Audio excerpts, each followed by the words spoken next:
오늘은 정말 충격적인 이야기를 전해드리려고 합니다. 여러분도 잘 아시는 태국의 대표적인 관광지 파타야에서 지금 일어나고 있는 일입니다. 예전에 한국인 관광객들이 즐겨 찾던 이곳이 이제는 예전과는 완전히 다른 모습으로 변했다고 하는데요. 과연 무슨 일이 있었을까요? 오늘 전해드릴 이야기는 태국에서 오랜 세월 상점을 운영해온 한 상인의 딸 리나 씨의 사연입니다. 한국인 관광객들이 떠난 뒤 파타야에서 벌어진 일들과 그로 인해 생긴 엄청난 변화들을 리나 씨가 직접 전해주셨는데요. 함께 들어보시죠. 구독과 좋아요는 저희 채널을 계속 운영하는 데 큰 힘이 됩니다.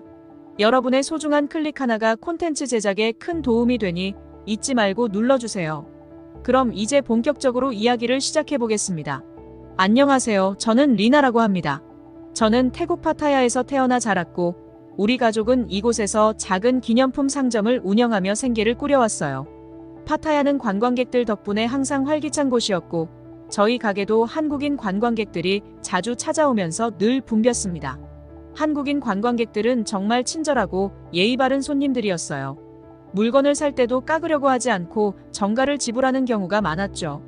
그들은 태국 문화를 존중했고 길거리에서나 상점 안에서 질서를 잘 지켰습니다. 저희 가족에게 한국인 손님들은 그야말로 없어서는 안 될 중요한 고객이었죠. 그런데 어느 날부터인가 한국인 관광객들의 발길이 줄어들기 시작했습니다. 태국 정부가 중국인 관광객들을 더 적극적으로 유치하기 시작하면서 자연스럽게 한국인 관광객들은 다른 나라를 찾기 시작했던 거예요. 당시엔 저는 별다른 생각이 없었어요. 그저 한국인들이 떠나면 중국인들이 그 자리를 채울 테니 큰 문제가 없겠지라고 생각했죠. 하지만 그건 정말 큰 착각이었어요. 한국인 관광객들이 사라지기 시작한 후 저희 가게는 물론이고 파타야 전체가 한산해지기 시작했습니다. 상점들은 더 이상 북적이지 않았고 거리에 활기차게 웃고 다니던 사람들도 점점 줄어들었죠. 그 시기 아버지의 표정이 점점 어두워졌습니다. 한국인들이 왜 이렇게 갑자기 떠났지? 우리가 뭔가 잘못한 건가? 아버지는 늘 이렇게 중얼거리셨습니다. 저는 그저 시간이 지나면 다시 예전처럼 돌아갈 거라고 생각했어요. 하지만 시간이 지나도 한국인들은 돌아오지 않았고 저희 가게는 점점 더 어려워지기만 했습니다. 한국인 관광객들이 떠난 자리를 메워줄 중국인 관광객들이 점차 파타야를 찾기 시작했습니다. 처음엔 상인들 모두가 큰 기대에 부풀어 있었어요. 중국인 관광객들이 많으니 당연히 매출도 오르고 한국인들이 떠난 빈자리를 금방 채워줄 거라고 생각했죠. 그런데 막상 중국인 관광객들이 오면서 저희는 정말 예상치 못한 문제에 직면하게 됐습니다. 그들은 저희가 익숙했던 한국인 관광객들과는 너무나도 다른 모습이었어요. 손님이 많다는 건 분명 좋은 일이긴 했지만 그들이 물건을 대하는 태도는 저희를 곤란하게 만들었습니다. 한 번은 저희 가게에 중국인 관광객 한 무리가 몰려왔는데 그들은 기념품을 살펴보며 이리저리 물건을 만지기 시작했습니다. 그런데 문제는 그들이 물건을 함부로 다루고 떨어뜨리거나 부수고도 전혀 미안해하지 않았다는 거예요. 이런 게 왜 이렇게 비싸? 이건 중국에서 더 싸게 살 수 있을 것 같은데. 이런 말을 하며 진열된 물건들을 아무렇게나 다루었어요. 결국 그들은 물건을 사고 가지도 않고 가게를 떠났고 남은 건 어지럽혀진 진열대와 부서진 기념품들 뿐이었습니다. 처음엔 한두 번의 실수겠지라고 생각했지만 이런 일은 점점 더 자주 일어나기 시작했어요. 가게 앞에서는 중국인 관광객들이 소리를 지르며 다투거나 무단횡단을 하고 도로 한복판에 쓰레기를 버리기까지 했습니다. 그런 장면을 볼 때마다 저는 속으로 이게 우리가 바랐던 모습이었을까? 라는 생각이 들었죠. 이런 문제는 저희 가게만의 문제가 아니었어요. 파타야 전역에서 상인들이 비슷한 문제를 겪고 있었습니다. 거리 곳곳에서 상인들이 서로 이야기하며 중국인 관광객들로 인한 불만을 나누기 시작했죠. 처음엔 한국인들이 없어도 괜찮다고 생각했는데 이젠 그들이 그리워. 한국인들은 이렇게 무질서하지 않았어. 이런 말들이 상인들 사이에서 점점 더 자주 들려왔습니다. 그때쯤 저도 깨달았습니다. 한국인들이 떠난 자리를 채운 중국인 관광객들은 결코 한국인들과 같을 수 없다는 것을요. 문제는 여기서 끝나지 않았습니다. 어느 날 파타야 중심가에서 큰 소동이 일어났어요. 중국인 관광객 2명이 말다툼을 벌이다가 결국 총격 사건까지 벌어진 거예요. 이 사건은 태국 전역에 큰 충격을 주었고 관광객들 사이에서도 파타야의 치안 문제가 크게 부각되기 시작했습니다. 이 사건 이후로 파타야를 찾는 관광객들은 급격히 줄어들었습니다. 그동안 기대했던 중국인 관광객들도 총기 사건 이후로 파타야를 위험한 곳으로 인식하기 시작하면서 발길을 돌렸습니다. 저희 가게도 더 이상 손님이 오지 않았고 가게는 텅텅 비게 되었습니다. 아버지는 그날 저녁 뉴스를 보며 한숨을 쉬셨습니다. 이제 정말 끝난 것 같다. 우리가 이렇게까지 될 줄이야. 그 말이 너무 무겁게 들렸어요. 파타야는 예전에 활기차고 아름다웠던 관광 도시가 아니었습니다. 상점들이 하나둘씩 문을 닫기 시작했고 거리에는 한산한 적막만이 감돌았죠. 그런데 문제는 여기서 끝나지 않았습니다. 파타야뿐만 아니라 태국 전역에서 중국인 관광객들이 일으키는 사건 사고가 끊이질 않았습니다. 특히 치앙마이에서 벌어진 새우 쟁탈전 사건은 전 세계적으로 큰 화제가 되었습니다. 저녁 뷔페에서 새우가 나오자마자 중국인 관광객들이 마치 전쟁이라도 벌이는 것처럼 새우를 쓸어가는 장면이 동영상으로 퍼진 거예요. 그 영상이 퍼지면서 태국의 이미지에 큰 타격을 주었습니다. 또 라차섬에서는 중국인 관광객들이 해양보호구역의 산호초를 훼손하는 사건이 일어났어요. 그들은 법적으로 보호받아야 할 불가사리를 손에 들고 기념사진을 찍으며 자연을 훼손했죠. 이 사건 이후로 태국인들의 분노는 더욱 커져갔습니다. 파타야를 찾는 관광객들은 점점 줄어들고 상점들은 하나둘 문을 닫기 시작했습니다. 상인들은 이제야 한국인 관광객들의 빈자리가 얼마나 컸는지 깨닫기 시작했습니다. 그들이 없어진 자리를 중국인 관광객들이 채울 거라 믿었지만 현실은 기대와 전혀 달랐습니다. 오히려 한국인 관광객들이 있었을 때가 가장 안정적이고 평화로운 시기였다는 것을 이제서야 알게 된 거죠. 어느 날 아버지는 저에게 조용히 말씀하셨어요. 우리가 너무 큰 실수를 한 것 같다. 한국인들이 얼마나 중요한 손님들이었는지 이제서야 깨닫게 됐어. 저도 그 말에 깊이 공감했습니다. 파타야의 상인들은 이제 후회와 자책 속에 살고 있었어요. 하지만 동시에 작은 희망도 품고 있었습니다. 우리가 잘못을 인정하고 다시 한국인 관광객들을 맞이할 준비를 한다면 그들이 다시 돌아와 줄 거라는 희망이요. 이제 파타야는 조용해졌습니다. 거리는 텅 비었고 상점들은 문을 닫았습니다. 하지만 저는 여전히 희망을 가지고 있습니다. 언젠가는 다시 한국인들이 우리 가게를 찾아와 줄 거라고 믿습니다. 우리는 과거의 실수를 교훈 삼아 더 나은 태국을 만들어가야 합니다. 그럼 한국인 관광객이 사라진 이유에 대해서 더 자세히 알아보겠습니다. 태국 전 세계적으로 매년 2,800만 명 이상의 관광객을 맞이하는 관광대국이에요. 그 중에서도 한국인 관광객들은 태국 관광업에 있어 정말 중요한 고객층이었죠. 방콕 수완나품 공항이나 푸켓, 치앙마이, 그리고 카오산 로드 같은 유명한 관광지에서는 항상 한국인 관광객을 쉽게 볼 수 있었어요. 한국인들은 태국의 아름다운 풍경, 저렴한 물가, 그리고 다양한 액티비티를 즐기며 태국 경제에 엄청난 기여를 해왔습니다. 태국의 관광업은 정말로 태국 경제의 중요한 축이었어요. 2023년에는 무려 180만 명의 한국인 관광객이 태국을 찾았고 그들은 태국 경제의 주요 수익원이 되었죠. 그런데 최근 몇 년 사이 이 중요한 수익원이 급격히 줄어들기 시작했어요. 왜냐면 바로 한국과 태국 사이에 불거진 불법 체류 문제 때문입니다. 몇 년 전부터 태국인들의 한국 내 불법 체류 문제가 심각해지기 시작했어요. 한국에 있는 태국인 불법 체류자들이 점점 늘어나고 있었고 그중 일부는 불법 취업이나 심지어 범죄에 연루되기도 했습니다. 그러자 한국 정부는 입국 심사를 더욱 강화하기로 결정했죠. 그 결과 많은 태국인들이 한국에 들어오는 게 어려워졌고 때로는 입국이 아예 거부되기도 했습니다. 태국 언론은 이 문제를 크게 보도했어요. 마치 한국이 태국인을 차별하는 것처럼 묘사하기도 했죠. 한국이 이제 태국인을 받지 않는다. 아무 이유 없이 입국을 거부한다는 식의 보도가 쏟아졌고 태국 국민들 사이에서는 반한 감정이 커져갔습니다. 그러면서 태국 내에서는 노코리아 운동이 확산되기 시작했어요. 한국 제품을 불매하자는 목소리도 커졌고 일부 상인들은 아예 한국인 관광객을 받지 않겠다고 선언하기도 했죠. 하지만 이 운동은 예상과는 달리 태국 경제에 큰 충격을 줬습니다. 한국인 관광객들이 점점 태국을 찾지 않게 되면서 태국의 관광업은 엄청난 타격을 입게 된 거예요. 태국의 주요 관광지들은 점점 한산해졌고 예전에는 붐비던 방콕의 수완나품 공항도 텅텅 비어 있었습니다. 푸켓이나 파타야 같은 해변 관광지들도 마찬가지였어요. 예전 같으면 한국인 관광객들로 가득 차 있었을 해변에 이제는 몇몇 관광객만 보이는 상황이 된 거죠. 태국 경제는 관광업에 크게 의존하고 있어요. 태국의 GDP 중 약 12%가 관광업에서 나옵니다. 그 중에서도 상당한 비중을 차지했던 것이 바로 한국인 관광객들의 소비였죠. 그런데 이번 한국과의 갈등으로 인해 태국은 중요한 수익원을 잃었고, 이는 곧바로 경제적 타격으로 이어졌습니다. 현지 상인들은 상황이 너무 어렵다고 말해요. 한 상인은 한국인들이 없으니 매출이 절반으로 줄었어요.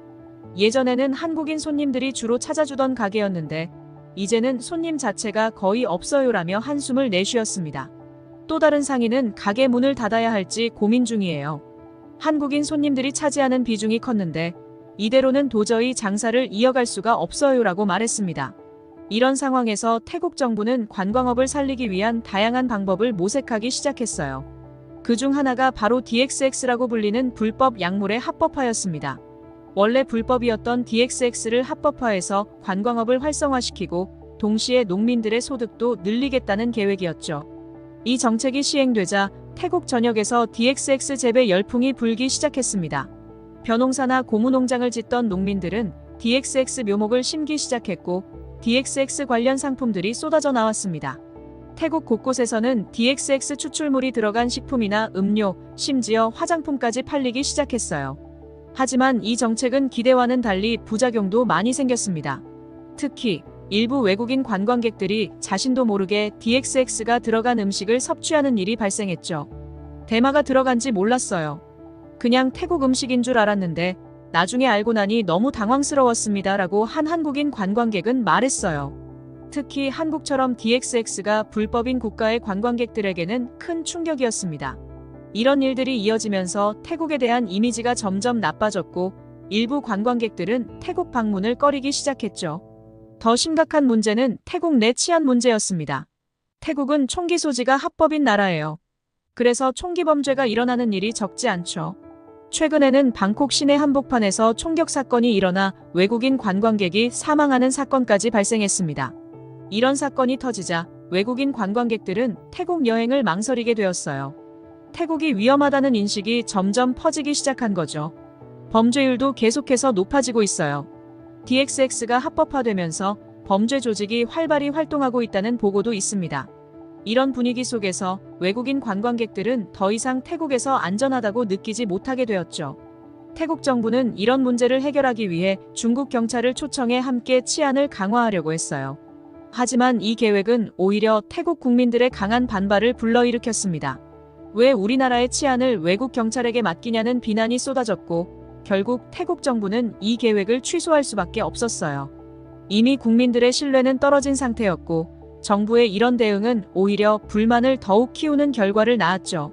이렇게 태국의 관광업은 불법 체류 문제와 치안 문제로 인해 큰 위기를 맞고 있어요. 한국과의 갈등으로 경제적 손실은 물론이고 태국 내 사회적 불안감까지 겹치면서 상황이 점점 악화되고 있죠. 전문가들은 태국이 불법 체류 문제를 해결하고 한국과의 관계 회복을 위해 적극적으로 나서야 한다고 말해요.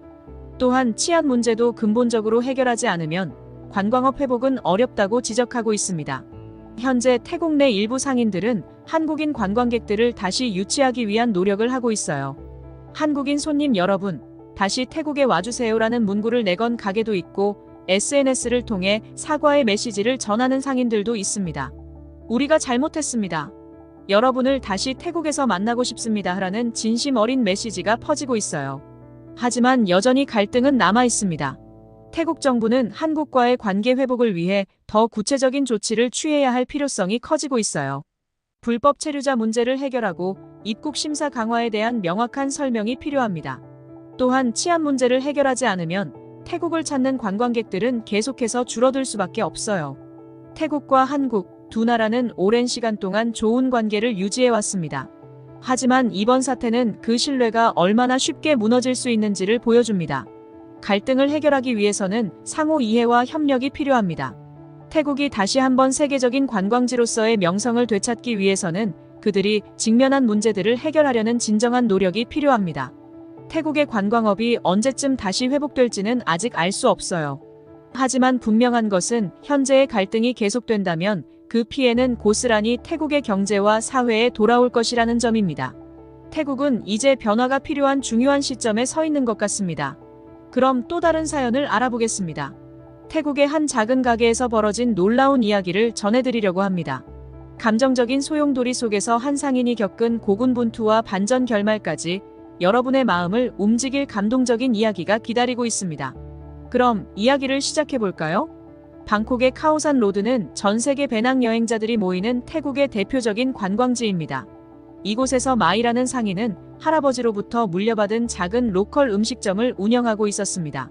가게는 항상 전 세계에서 온 여행객들로 북적였고 그 중에서도 특히 한국인 손님들이 자주 찾아왔어요. 그들은 태국의 이국적인 음식과 문화를 사랑했고 마이도 한국인 손님들을 언제나 따뜻하게 맞이하며 그들의 칭찬에 행복해하곤 했습니다. 마이에게 가게는 단순한 생계수단이 아니라 할아버지의 삶의 철학이 깃든 소중한 공간이었어요. 할아버지는 언제나 마이에게 음식에는 정성과 진심이 담겨야 한다는 가르침을 주셨고 마이는 그 가르침을 마음 깊이 새기며 매일 최선을 다해 음식을 준비했죠. 그러나 어느 날 마이의 평화로운 일상이 크게 흔들리게 됩니다. 가게 옆에서 기념품 가게를 운영하는 친구파가 다급하게 찾아와 전한 소식 때문이었죠. 마이, 큰일이야. 한국이 이제 우리 태국인들을 받아주지 않는데. 파는 자신의 동생이 한국 여행을 갔다가 입국 심사에서 아무 이유도 없이 거부당하고 그대로 태국으로 돌아오게 되었다고 했어요. 파는 이를 한국이 태국인들을 차별하고 있는 것으로 받아들였고 그 사실에 크게 분노했습니다. 그리고 마이에게 우리는 이제 한국을 불매해야 해. 한국이 우리를 차별하는데 우리가 가만히 있을 순 없잖아. 라고 말했죠. 마이는 처음에는 파의 말이 심각하게 들리지 않았습니다. 에이, 그냥 단순한 오해겠지. 한국 손님들은 여전히 우리 가게에 잘 찾아오고 있으니까 말이야라고 생각했어요. 하지만 파의 말대로 태국 내에서 노코리아 운동이 점점 더 커져갔습니다. SNS와 언론에서는 한국이 태국인들을 차별하고 있다는 보도가 계속 나왔고 많은 사람들이 이에 분노하며 한국 제품을 불매하고 한국 여행을 자제하자는 목소리를 높였습니다. 특히 SNS에서는 인플루언서들과 유명 연예인들이 노코리아 운동에 동참하면서 그 파급력은 걷잡을 수 없을 정도로 커져갔습니다. 마이도 그 흐름에 휩싸이기 시작했어요. 한국인 손님들이 계속 우리 가게를 찾아오긴 하지만 이대로 괜찮은 걸까? 만약 내가 아무런 행동도 하지 않으면 태국 사람들에게 배척당하지 않을까? 라는 불안감이 마이의 마음을 휘감기 시작했습니다. 파는 더욱 강하게 마이를 압박했습니다. 마이, 우리도 행동해야 해. 가게 앞에 한국인 출입금지 배너를 걸어야 해. 이대로 있다간 우리 가게도 매장당할 거야. 파의 말에 마이는 결국 한국인 손님을 거부하기로 결심했습니다. 그리고 가게 앞에 한국인 출입금지 배너를 내걸었죠. 하지만 이상하게도 마이의 가게 앞에 배너가 걸리기도 전에 이미 한국인 손님들은 점점 줄어들고 있었습니다. 카오산 로드 전체가 평소보다 조용해졌고 마이는 자신이 올바른 선택을 한 건지 점점 불안해지기 시작했죠. 그럼에도 불구하고 마이는 파의 말에 따라 한국인 손님을 계속 거부했습니다. 한국인 관광객들이 줄어든 자리를 채운 것은 중국인 관광객들이었습니다. 태국 정부가 중국인 관광객 유치에 총력을 기울이고 있다는 소식이 들려왔고 실제로 마이의 가게에도 많은 중국인 손님들이 찾아오기 시작했죠. 처음에는 중국인 손님들의 방문에 마이는 안도했습니다. 그래, 한국인 손님이 줄어들어도 우리는 괜찮을 거야. 중국인 손님들이 이렇게 찾아오니까 말이야. 그러나 기쁨도 잠시 중국인 관광객들이 몰려오면서 여러 가지 문제들이 발생하기 시작했습니다. 중국인 손님들은 가게에서 담배를 피우려고 했고 그들의 무례한 행동에 마이와 직원들은 큰 스트레스를 받았죠. 특히 화장실 사용 후 상태가 엉망이 되어 있었고 손님들이 화장실이 더럽다고 불평하는 일이 잦아졌습니다. 이 상황에 마이는 점점 지쳐갔습니다. 가게 앞을 지나가는 관광객들이 가게의 불결한 상태를 보고 불평을 쏟아내기 시작했고 마이는 그들을 달래며 수습해야만 했습니다. 하지만 중국인 관광객들은 여전히 가게에 돈을 많이 쓰고 있었기 때문에 마이는 그들을 함부로 대할 수도 없었죠. 그러던 어느 날 가게에 예고 없이 할아버지가 찾아왔습니다. 할아버지는 가게 앞에 걸린 한국인 출입금지 배너를 보시고 크게 분노하셨죠. 이게 다 무슨 짓이냐? 너 이게 옳은 행동이라고 생각하느냐? 한국인 손님들에게 이렇게 하는 게 맞는 일이라고 생각하냐고. 할아버지는 마이를 강하게 꾸짖으며 배너를 발로 차며 내려버렸습니다. 마이는 당황해서 할아버지께 설명하려 했습니다. 할아버지, 요즘 태국 사람들 사이에서 한국에 대한 반감이 커지고 있어요. 그래서 저도 어쩔 수 없이 그러나 할아버지는 마이의 말을 끊으며 말씀하셨습니다. 그게 이유가 될 수 없지. 너는 내가 한국에서 어떤 도움을 받았는지 모르느냐? 한국 전쟁 때 한국 군인들이 내 목숨을 구해줬어. 그 은혜를 잊을 수 없어서 내가 평생 한국인들에게 감사하며 살아왔는데 너는 그걸 이렇게 망쳐버리는구나. 할아버지의 이야기를 들은 마이는 큰 충격을 받았습니다. 할아버지는 한국 전쟁 참전 용사였고 한국 군인들에게 생명을 구해준 경험이 있었던 겁니다. 그 후로 할아버지는 늘 한국에 대한 감사함을 마음에 품고 살아오셨던 것이죠. 마이는 할아버지의 꾸짖음을 듣고 자신이 얼마나 큰 실수를 했는지 깨닫기 시작했습니다. 단순히 한국이 태국인을 차별한다는 소식만 듣고 감정적으로 판단해 행동한 자신이 부끄러웠죠. 마이는 곧 한국이 태국인들의 입국을 거부한 진짜 이유가 불법 체류자 문제와 범죄 예방을 위한 조치였다는 사실을 알게 되었습니다. 그동안 태국 언론은 한국이 태국인들을 차별한다는 부분만 부각시키고 불법 체류 문제에 대한 진실은 제대로 보도하지 않았던 것입니다. 마이는 즉시 가게 앞에 걸린 배너를 내리고 한국인 손님들을 다시 맞이하기로 결심했습니다. 그리고 SNS에 진심 어린 사과문을 올렸습니다. 한국인 여러분, 죄송합니다. 앞으로 저희 가게에서 최선을 다해 모시겠습니다. 저희의 잘못된 선택을 용서해 주신다면 다시 좋은 서비스를 제공하겠습니다. 그러나 마이의 사과에도 불구하고 예상치 못한 공격이 이어졌습니다. 가게 앞에 몰려든 일부 태국인들이 가게에 오물을 던지고 창문을 깨는 사건이 벌어진 것이죠. 그들은 마이가 한국인 손님을 다시 받겠다고 선언한 것을 보고 분노한 것이었습니다. 더욱이 그들 중에는 중국인 관광객도 포함되어 있었고 이들은 한국 너도 병신이라며 조롱을 퍼부었습니다. 마이는 이 상황에 분노와 두려움을 느끼면서도 끝까지 이성을 유지하며 경찰에 신고했습니다. 경찰이 출동했지만 공격한 사람들은 이미 자리를 떠난 후였죠. 마이는 마음의 혼란 속에서 가게를 정리하고 집으로 돌아가 부모님께 모든 상황을 털어놓았습니다. 마이는 결국 자신이 저지른 실수를 바로잡기 위해 더욱 진심 어린 노력을 이어갔습니다. 가게 앞에 한국어로 한국인 손님 여러분, 죄송합니다. 진심으로 환영합니다라는 문구를 내걸고 SNS를 통해 꾸준히 사과의 메시지를 전했어요. 그리고 한국인 손님들이 다시 찾아오기를 기다리며 최선을 다해 준비했습니다. 이후 마이의 가게는 조금씩 회복되기 시작했습니다. 마이의 진심을 알아준 한국인 손님들이 다시 찾아왔고 마이는 그들에게 최선을 다해 음식을 대접하며 가게 운영을 이어나갔습니다. 가게는 다시 활기를 띠었고 마이도 한층 더 성장한 자신을 발견할 수 있었습니다. 오늘의 이야기를 통해 우리는 한 가지 중요한 교훈을 배울 수 있습니다. 바로 감정에 휘둘리지 않고 이성적으로 문제를 해결하는 것이 얼마나 중요한지요. 마이는 단순한 오해와 감정에 휩싸여 잘못된 판단을 내렸지만 그 실수를 깨닫고 진심 어린 사과와 함께 다시 일어설 수 있었습니다. 오늘의 이야기가 마음에 드셨다면 구독과 좋아요 부탁드리겠습니다. 앞으로도 더 흥미롭고 감동적인 이야기로 여러분을 찾아오겠습니다. 감사합니다.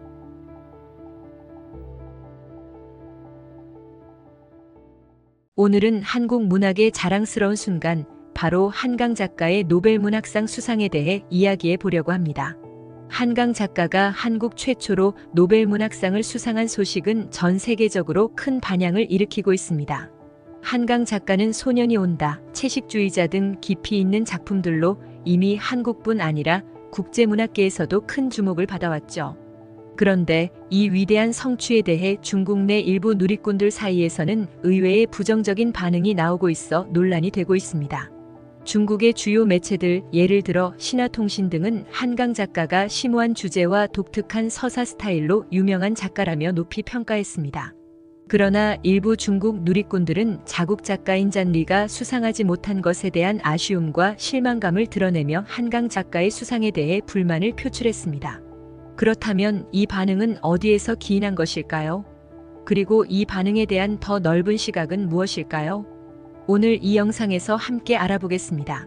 한강 작가의 노벨 문학상 수상 소식이 전해지자 중국의 일부 누리꾼들은 실망과 불만을 표출했습니다. 중국 내에서는 자국 작가 잔리가 이번 수상의 유력 후보로 거론되었기 때문에 그가 상을 받지 못한 것에 대한 아쉬움이 크게 작용한 듯합니다. 잔리는 중국 문학계에서 중요한 위치를 차지하고 있는 작가로 그의 작품들이 이미 많은 중국 독자들에게 사랑받고 있었기 때문에 한강 작가가 수상자로 발표되자 일부 누리꾼들은 이 결과를 받아들이기 어려워했습니다. 특히 몇몇 누리꾼들은 노벨 문학상은 그 가치를 잃었다. 한국어로도 문학작품을 쓸 수 있냐는 식의 비판적인 발언을 남기기도 했습니다. 이러한 반응은 자국의 문학이 제대로 평가받지 못했다는 불만에서 비롯된 것이라고 볼 수 있습니다. 그러나 이 부정적인 반응이 중국 전체의 의견을 대변하는 것은 아닙니다. 일부의 목소리일 뿐 중국 내에서도 한강 작가의 수상에 대한 긍정적인 평가와 지지가 많이 존재하고 있습니다. 중국의 여러 매체들은 한강 작가의 노벨 문학상 수상을 긍정적으로 평가하며 그녀의 문학적 성취를 높이 평가했습니다. 특히 신화통신은 그녀를 심오한 주제와 독특한 서사 스타일로 유명한 작가라고 소개하며 한강 작가의 작품이 가진 문학적 깊이를 강조했습니다. 또한 중국 내에서도 많은 독자들이 한강 작가의 작품에 깊은 감동을 받았다는 반응을 보였습니다. 한 누리꾼은 책을 읽고 나서 눈물을 참을 수 없었다며 그녀의 작품이 인간의 내면을 깊이 있게 파고들어 감동을 주었다고 전했습니다. 또 다른 독자는 최근 읽은 책 중 가장 감명 깊었다며 한강 작가의 작품이 자신의 삶에 큰 울림을 주었다고 이야기했습니다. 한강 작가의 대표작인 소년이 온다와 채식주의자는 중국어로 번역되어 많은 중국 독자들에게도 사랑받고 있으며 일부 독자들은 더 많은 언어로 번역되길 바란다며 전 세계적으로 그녀의 작품이 널리 읽히길 바라는 기대감을 드러냈습니다. 이처럼 한강 작가의 노벨 문학상 수상은 중국 내에서 긍정적인 반응을 얻으며 그녀의 작품이 가진 보편적 메시지가 중국 독자들에게도 깊은 인상을 주고 있다는 사실을 확인할 수 있습니다. 한강 작가의 노벨 문학상 수상은 단순히 개인의 성취를 넘어 한국 문학이 세계적으로 인정받았다는 큰 의미를 가지고 있습니다. 비록 일부 중국 누리꾼들이 부정적인 반응을 보였지만 이는 자국 작가가 상을 받지 못한 데서 오는 실망감에서 기인한 것으로 볼 수 있습니다. 그러나 이와 반대로 한강 작가의 작품에 감동을 받은 많은 중국 독자들은 그녀의 수상을 진심으로 축하하며 한국 문학에 대한 관심을 더 키우고 있습니다. 이번 수상은 한국 문학의 글로벌 도약을 상징하는 중요한 사건으로 기록될 것입니다. 한강 작가의 작품이 주는 감동은 언어와 국경을 초월해 전 세계 독자들에게 전달되고 있으며 이는 한국 문학이 앞으로 더 많은 독자들에게 사랑받을 수 있는 중요한 발판이 될 것입니다. 한강 작가의 수상은 한국 문학뿐만 아니라 아시아 문학 전반에 대한 관심을 높이는 계기가 될 것입니다. 앞으로도 한강 작가의 작품이 더 많은 언어로 번역되어 전 세계 독자들이 그녀의 문학적 세계를 경험할 수 있기를 기대해 봅니다. 그리고 또 한국 문학의 새로운 장을 연 한강 작가의 노벨 문학상 수상에 대한 이야기와 이를 둘러싼 논란에 대해 다뤄보려 합니다. 한강 작가는 한국 문학 역사상 최초로 노벨 문학상을 수상하며 전 세계적으로 큰 주목을 받고 있습니다. 하지만 이러한 성취 뒤에는 예상치 못한 논란이 함께하고 있는데요. 바로 현역 작가 김규나의 발언이 그 중심에 서 있습니다. 김규나 작가는 자신의 소셜미디어를 통해 한강 작가의 작품을 역사 왜곡이라 지적하며 그녀의 노벨 문학상 수상에 대해 부정적인 입장을 공개적으로 표명했습니다. 특히 김 작가는 한강의 작품이 정치적 또는 물질적 이유로 선정되었다고 주장하며 이는 스웨덴 할리먼이 한국 역사를 제대로 이해하지 못한 결과라는 비판을 쏟아냈습니다. 과연 이 발언은 어떤 맥락에서 나온 것일까요? 그리고 왜 이렇게 큰 논란이 되었을까요? 오늘 이 영상을 통해 김규나 작가의 비판 내용과 그에 대한 문학계의 반응, 그리고 한강 작가의 성취가 가지는 진정한 의미를 깊이 있게 살펴보겠습니다. 김규나 작가는 한강 작가의 대표작인 소년이 온다와 작별하지 않는다를 중심으로 한강의 문학 세계를 비판했습니다. 특히 김 작가는 이 작품들이 역사적 사실을 왜곡하고 있으며 스웨덴 할리먼이 한국 역사를 제대로 이해하지 못한 채 이 작품에 찬사를 보냈다고 주장했습니다. 그녀는 한강 작가의 수상이 출판사 로비에 의해 이루어진 것이 아니냐는 의혹까지 제기하며 이 수상을 정치적 선택으로 해석했습니다. 한강 작가의 소년이 온다는 5.18 광주민주화 운동을 작별하지 않는다는 제주 4.3 사건을 다루고 있는데 이 두 작품은 한국의 현대사를 배경으로 인간의 고통과 그 속에서 피어나는 존엄성을 탐구하는 작품으로 평가받고 있습니다.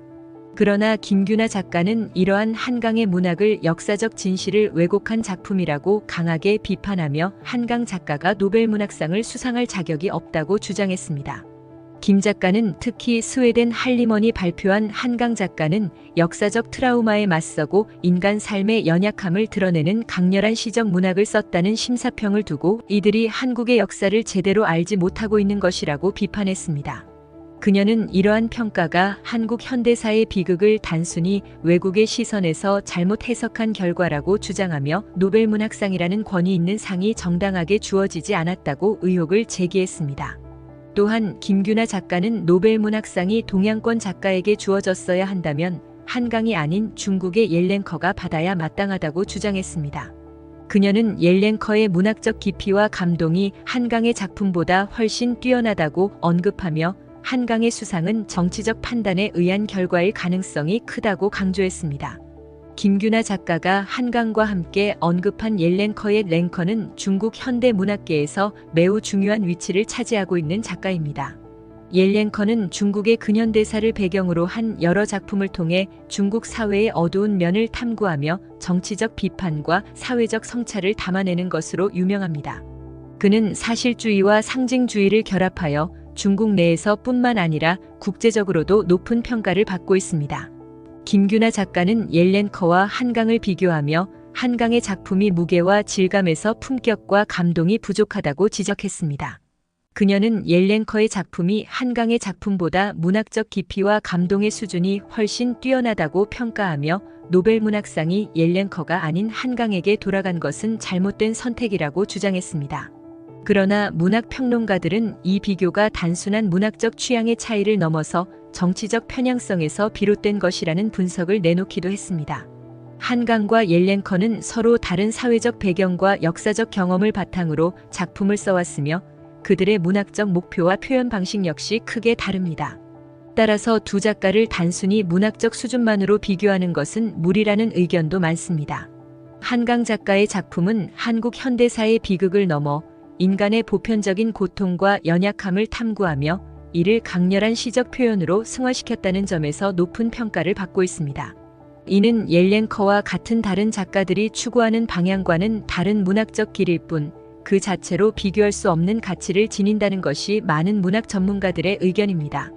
김규나 작가는 이번 한강 작가의 수상을 두고 노벨문학상이 정치적 이유나 출판사 로비에 의해 결정된 것이 아닌지 의문을 제기했습니다. 그녀는 노벨상 심사위원들이 한국 현대사의 아픔을 잘 알지 못하고 출판사의 마케팅 전략에 휘둘려 한강을 선택했다고 주장하며 심사 과정이 투명하지 않다는 의혹을 제기했습니다. 그러나 노벨문학상은 그 오랜 역사 속에서 정치적 논란을 피해가기는 어려웠지만 기본적으로 문학적 성취와 예술적 가치를 기준으로 수상자를 선정해왔습니다. 노벨문학상을 선정하는 스웨덴 할리먼은 철저한 심사 과정을 거쳐 수상자를 발표하며 이 과정에서 문학적 깊이, 예술적 표현, 사회적 영향력 등을 종합적으로 평가합니다.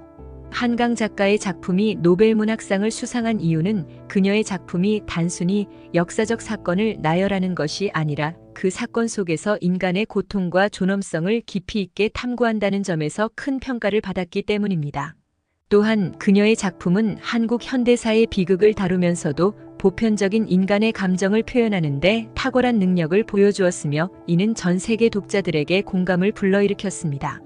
이번 논란은 단순히 개인적인 문학 비평의 문제를 넘어서 문학적 성취와 비판의 경계에 대한 논의를 다시 한번 상기시키는 계기가 되었습니다.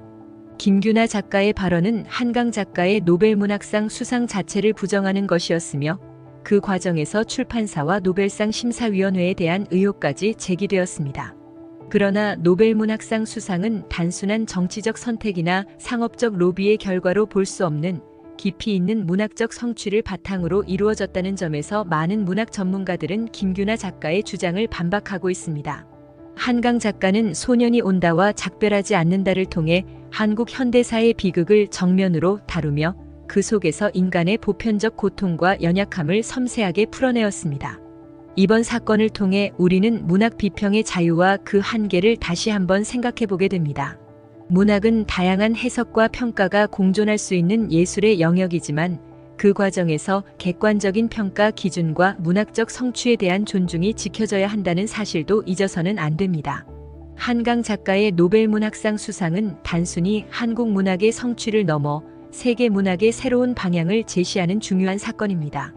그녀의 작품이 주는 메시지와 감동은 언어와 국경을 초월해 많은 이들에게 전달되었으며, 이는 한국 문학이 세계 문학사에서 더욱 주목받을 수 있는 중요한 발판이 될 것입니다. 하지만 그녀는 한국의 역사적 비극과 인간 내면의 상처를 깊이 탐구하며 전 세계 독자들에게 큰 감동을 전했습니다. 노벨문학상 수상 소식과 함께 한강 작가의 작품들이 다시금 주목받고 있습니다. 이번 영상에서는 한강 작가의 대표작 소년이 온다, 작별하지 않는다가 어떻게 전 세계 독자들에게 깊은 울림을 주었는지, 그녀의 문학이 왜 전 세계적으로 공감을 얻었는지 살펴보겠습니다. 한강 작가의 작품 중 소년이 온다는 한국 현대사에서 가장 아픈 상처 중 하나인 광주 5.18 민주화 운동을 다루고 있습니다. 이 작품은 단순히 사건을 서술하는 것을 넘어 그 당시의 인간적인 고통과 상처를 탐구하며 그 비극을 깊이 있는 문학으로 승화시켰습니다. 한강 작가는 광주의 참혹한 상황을 풀리지 않는 수수께끼처럼 느꼈다고 합니다. 왜 인간은 이렇게 폭력적일 수 있는가? 라는 질문과 동시에 왜 그토록 서로를 도우려 하는가? 라는 상반된 인간의 모습을 보며 그녀는 이 이야기를 쓰지 않을 수 없었다고 말합니다. 특히 소설의 마지막에 나오는 죽지 말아요라는 문장은 그 시대를 살아간 이들의 외침을 상징하는 강렬한 메시지입니다. 이는 단순한 구호를 넘어 인간의 삶과 죽음, 그리고 절망 속에서도 살아남으려는 간절한 희망의 목소리로 다가옵니다. 한강은 이 문장을 쓰는 과정에서 고통을 견디기 힘들었다고 말했으며, 글을 쓰며 자신도 수차례 울었다고 고백했습니다. 이러한 몰입과 진정성이 그녀의 작품에 그대로 녹아들었고, 전 세계 독자들은 그 진정성을 통해 그녀의 문학적 깊이를 공감하게 되었습니다. 한강 작가의 소년이 온다가 한국의 역사적 사건을 다루었음에도 전 세계 독자들이 쉽게 공감할 수 있었던 이유는 바로 보편성에 있습니다. 폭력, 고통, 연대, 그리고 희생. 이러한 주제는 특정 국가나 시대에 국한되지 않고 모든 인간이 겪을 수 있는 감정이기 때문입니다. 한 평론가는 이렇게 말했습니다. 한강의 소설은 단순한 역사 소설이 아니라 인간 내면의 고통과 그 안에서 찾는 희망을 다룬 작품입니다. 이 진정성 있는 이야기와 몰입은 전 세계 독자들로 하여금 깊은 공감을 불러일으켰습니다. 한강의 소설은 번역되면서도 특별한 주석을 달지 않았습니다. 이는 이 작품이 다루는 메시지가 충분히 보편적이고 그 자체로도 모든 독자들에게 이해될 수 있는 힘을 가지고 있다는 것을 보여줍니다. 소년이 온다는 역사 소설을 넘어서 인간의 내면과 본질적인 주제들을 탐구하며 그 고통을 문학적으로 승화시킨 작품입니다. 한강 작가의 노벨문학상 수상은 단순한 문학적 성취를 넘어 한국 문학의 세계적 도약을 상징하는 중요한 사건입니다. 그녀의 작품은 한국적 정서를 바탕으로 하고 있지만 그 안에 담긴 인간의 내면에 대한 탐구는 전 세계 어디서나 공감할 수 있는 보편적 감정으로 가득 차 있습니다. 노벨문학상 수상 이후 한강 작가의 작품들이 다시금 주목받으며 한국 문학에 대한 세계적인 관심도 더욱 커졌습니다. 그리고 이제 더 많은 한국 작가들이 세계 무대에서 빛날 수 있는 기회가 열리고 있습니다. 한강 작가가 이룬 성취는 단순한 개인의 영광이 아닙니다. 이는 한국 문학이 앞으로 나아갈 새로운 길을 열어준 큰 도약이자 전 세계 독자들에게 한국 문학의 가치를 다시 한번 각인시키는 계기가 되었습니다. 하지만 그녀는 세계적 성공을 이뤄내기까지 박근혜 정부의 블랙리스트에 올라 정치적 억압을 받았다는 사실 알고 계셨나요? 한강 작가는 소년이 온다와 같은 작품으로 한국 현대사의 아픈 상처를 담담하게 그려냈지만 정부는 그녀를 탄압했습니다. 세계적인 문학상을 수상했을 때조차 대통령의 축전을 받지 못했고 해외 도서전에서는 그녀의 참여가 차단되기도 했습니다. 한국 문학의 위대한 성취를 정치적 이유로 억누르려 했던 어두운 현실, 그 진실을 오늘 영상에서 함께 살펴보겠습니다. 한강 작가의 대표작 중 하나인 소년이 온다는 5.18 광주 민주화 운동을 배경으로 한 작품입니다. 이 소설은 단순한 역사 소설을 넘어 국가 폭력 속에서 고통받는 개인의 아픔을 섬세하게 그려냈습니다. 하지만 이런 예술적 성취에도 불구하고 한강 작가는 박근혜 정부 시절 블랙리스트에 오르게 되었습니다. 블랙리스트에 오른 900여 명의 예술가들은 그들의 정치적 성향 때문에 정부로부터 탄압을 받았습니다.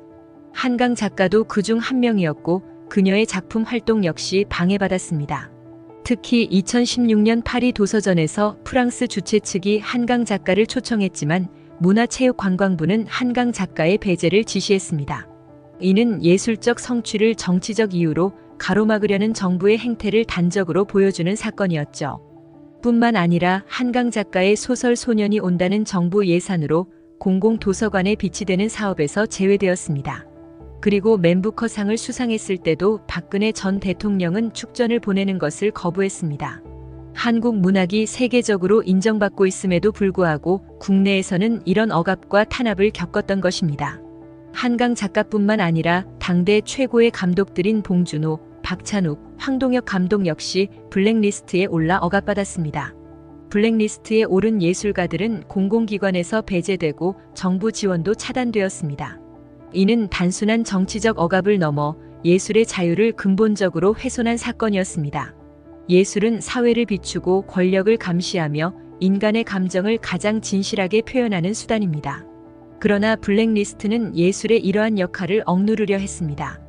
심지어 한강 작가의 채식주의자는 보수 성향의 학부모 단체 민원으로 인해 경기도의 한 고등학교에서 유해도서로 분류되며 폐기되기도 했습니다. 예술적 자유가 이렇게 정치적 이유로 억압당한 현실은 우리 모두에게 큰 충격을 주었습니다. 블랙리스트는 단순한 사건이 아닙니다. 이는 예술가들의 자유로운 창작과 표현의 자유를 심각하게 침해한 국가적 범죄였습니다. 박근혜 정부는 문학과 예술을 권력의 도구로 삼으려 했고 그 과정에서 수많은 예술가들이 고통받았습니다. 하지만 그 속에서도 한강 작가를 비롯한 많은 예술가들은 묵묵히 자신들의 작품을 통해 세상의 진실을 전했습니다. 비록 한강 작가는 박근혜 정부의 블랙리스트에 오르며 수많은 억압을 받았지만 그녀는 문학의 힘을 굳게 믿고 자신의 길을 걸어갔습니다. 그녀는 맨부커상을 수상하며 한국 문학의 위상을 세계에 알렸고 지금은 노벨문학상을 거머쥐며 한국 문학의 새로운 역사를 썼습니다. 이 사건은 단순히 한 작가의 성공을 넘어서 예술의 자유가 얼마나 소중한지 다시 한번 일깨워줍니다. 예술은 권력에 의해 억압되어서는 안 되며 창작의 자유는 보장받아야 합니다. 한강 작가의 성취는 이러한 억압 속에서도 예술의 힘이 얼마나 강력한지 보여주는 증거입니다. 한강 작가는 소년이 온다, 채식주의자 등 뛰어난 작품으로 한국 문학의 위상을 세계적으로 알린 인물입니다. 하지만 그녀의 문학적 성취 이면에는 놀라운 비하인드 스토리가 숨겨져 있었죠.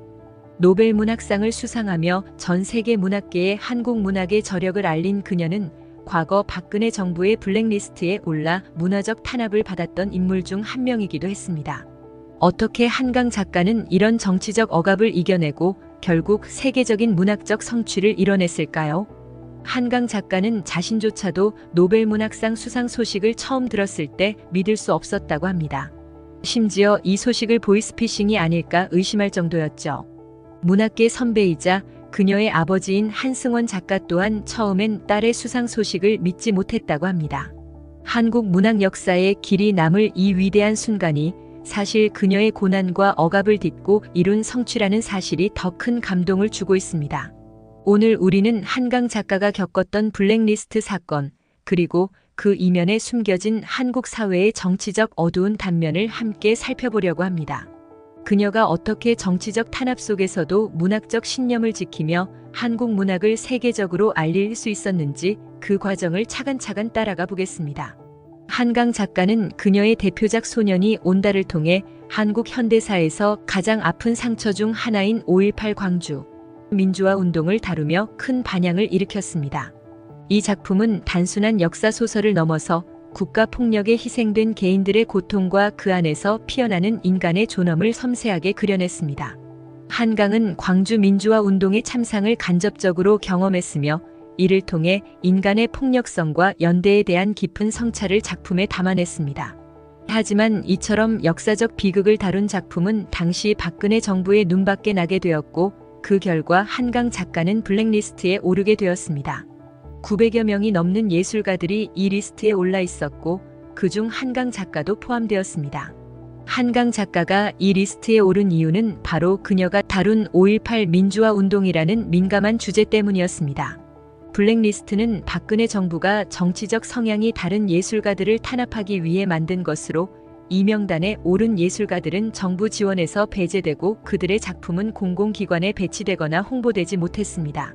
한강 작가도 마찬가지였습니다. 그녀의 소설 소년이 온다는 당시 정부의 예산으로 공공도서관에 비치되는 사업에서 제외되었습니다. 또한 해외 도서전에 초청을 받아도 정부의 간섭으로 참석하지 못하는 상황이 벌어졌습니다. 더욱 충격적인 사실은 한강 작가가 맨부커상을 수상했을 당시에도 박근혜 전 대통령은 축전을 보내는 것을 거부했다는 점입니다. 이는 단순히 한 개인의 성공을 축하하지 않은 사건이 아니라 정부가 예술을 정치적 도구로 바라보고 있었음을 상징적으로 보여주는 사건이었습니다. 한강 작가의 성취가 세계적으로 인정받고 있음에도 불구하고 그녀는 국내에서 정치적 억압을 받으며 제대로 된 평가를 받지 못했던 것입니다. 이와 관련해 한강 작가는 당시 상황을 되돌아보며 매우 힘들었다고 고백했습니다. 그녀는 정치적 억압 속에서도 문학적 신념을 지키며 작품을 이어나갔고 자신의 목소리를 문학을 통해 전달하고자 했습니다. 하지만 그 과정은 결코 순탄하지 않았습니다. 한강 작가뿐만 아니라 대한민국을 대표하는 수많은 예술가들이 박근혜 정부의 블랙리스트에 올랐습니다. 봉준호, 박찬욱, 황동혁과 같은 영화 감독들 역시 블랙리스트에 이름을 올렸으며 이들은 자신들의 예술적 활동에서 수많은 제약을 받았습니다. 이러한 예술 탄압은 단순히 개인적인 억압을 넘어서 대한민국 문화 전반에 악영향을 미친 사건이었습니다. 블랙리스트 사건은 예술가들의 창작 활동을 억압하는 정치적 행위로 예술과 정치가 부딪힐 때 발생하는 가장 극단적인 사례 중 하나로 기록되고 있습니다. 예술은 정치와는 독립적으로 존재해야 하며 그 안에서 자유롭게 표현되어야만 진정한 가치를 발휘할 수 있습니다. 하지만 박근혜 정부는 예술을 정치적 도구로 삼으려 했고 자신들과 다른 목소리를 내는 예술가들을 탄압했습니다. 한강 작가의 소설 채식주의자 역시 이러한 탄압의 피해를 받았습니다. 보수 성향의 학부모 단체의 민원으로 인해 경기도의 한 고등학교에서 유해 도서로 분류되어 폐기되는 사건이 발생했죠. 이는 한국 사회에서 정치적 이념과 예술적 자유가 충돌할 때 발생하는 극단적인 사례로 기록되었습니다. 이러한 탄압에도 불구하고 한강 작가와 많은 예술가들은 포기하지 않았습니다. 그들은 자신들의 예술적 신념을 지키기 위해 묵묵히 작품 활동을 이어갔고 그 결과 세계 문학계와 영화계에서 큰 성공을 거두게 됩니다. 한강 작가의 노벨문학상 수상은 이러한 예술적 자유의 승리이자 정치적 억압에 대한 저항의 상징으로 남게 되었습니다. 한강 작가는 블랙리스트에 오르며 정치적 탄압을 받았지만 그녀는 문학의 힘을 굳게 믿고 자신의 길을 걸어갔습니다. 그녀는 맨부커상 수상에 이어 노벨문학상을 수상하며 한국 문학의 위상을 세계에 알렸고 이는 한국 문학사의 길이 남을 성취로 평가받고 있습니다. 한강 작가의 성공은 단순한 개인적 성취에 그치지 않습니다. 이는 한국 문학의 글로벌 도약이자 예술의 자유가 억압 속에서도 빛을 발할 수 있다는 사실을 증명한 사건입니다. 그녀의 작품이 세계적으로 인정받은 이유는 단지 문학적 성취 때문이 아닙니다. 그녀의 작품은 역사적 비극을 다루면서도 그 안에 담긴 인간의 보편적 감정과 존엄을 이야기하며 전 세계 독자들의 마음을 울렸습니다. 한강 작가의 아버지 한승원 작가는 박근혜 대통령이 축전을 보내지 않은 것이 오히려 잘된 일이라고 말하면 딸이 정치적 억압에서 자유로울 수 있었던 것을 긍정적으로 평가했습니다. 그 말처럼 한강 작가는 정치적 억압에 굴하지 않고 문학적 신념을 지키며 세계적으로 큰 성취를 이뤄낸 것입니다. 이 사건은 우리에게 중요한 교훈을 남깁니다. 예술은 억압받아서는 안 되며 그 어떤 정치적 이유로도 창작의 자유가 제한되어서는 안 됩니다. 예술은 사회를 비추고 진실을 말하며 권력에 의해 침해되지 않는 자유로운 공간에서 비로소 그 가치를 발휘할 수 있습니다. 한강 작가의 성취는 이러한 억압 속에서도 예술의 힘이 얼마나 강력한지를 보여주는 상징적인 사건입니다. 앞으로도 우리는 예술의 자유를 지키고 더 많은 한국 문학 작품들이 세계적으로 인정받을 수 있도록 노력해야 할 것입니다. 한강 작가와 같은 예술가들이 더 이상 정치적 이유로 억압받지 않고 자유롭게 창작할 수 있는 세상을 만들어가야 합니다. 여러분, 오늘 한강 작가의 이야기가 감동적이셨나요? 예술과 문학의 자유에 대해 다시 한번 생각해 볼 수 있는 시간이 되었길 바랍니다. 구독과 좋아요 꼭 눌러주시고 다음 영상에서 또 만나요.